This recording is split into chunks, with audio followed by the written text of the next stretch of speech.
Navomereza Mulungu ndinu wabwino.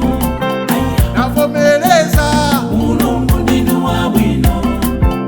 Navomereza Mulungu ndi mmodzi yekha. Navomereza Jehova ndiye Mulungu. Navomereza Mulungu ndinu wabwino. Navomereza Mulungu ndinu wabwino. Navomereza Mulungu ndi mmodzi yekha. Navomereza Jehova ndiye Mulungu. Ono lililonse liyenera kugwana, limbe lililonse livomere ndinu Mbuye. Yehova Sabaothi wamkulu wa nkhondo, Yehova Shama simuti siyatopa.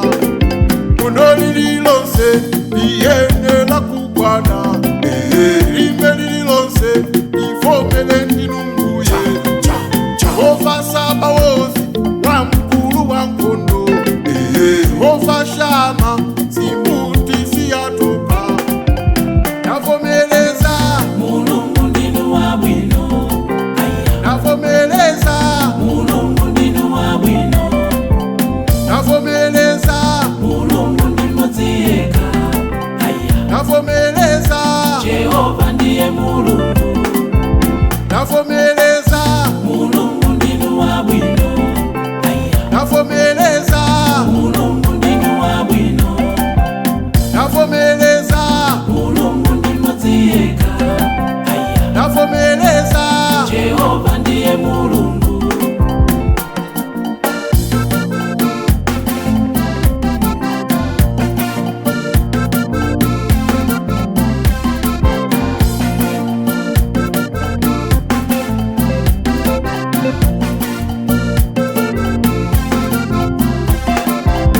alipo ena atama akavalo, aliponso ena atama magaleta. Mbezi zachula dzina la Jehova, Yehova Jaire Mulungu wopereka. Alipo ena atama akavalo, aliponso ena atama magaleta. Mbezi zachula dzina la Jehova, Yehova Jaire Mulungu wopereka. Navomereza Mulungu ndinu wabwino. Navomereza Mulungu ndinu wabwino. Navomereza Mulungu ndi mmodzi yekha. Navomereza Jehova ndiye Mulungu. Navomereza Mulungu ndinu wabwino. Navomereza Mulungu ndinu wabwino. Navomereza Mulungu ndi mmodzi yekha.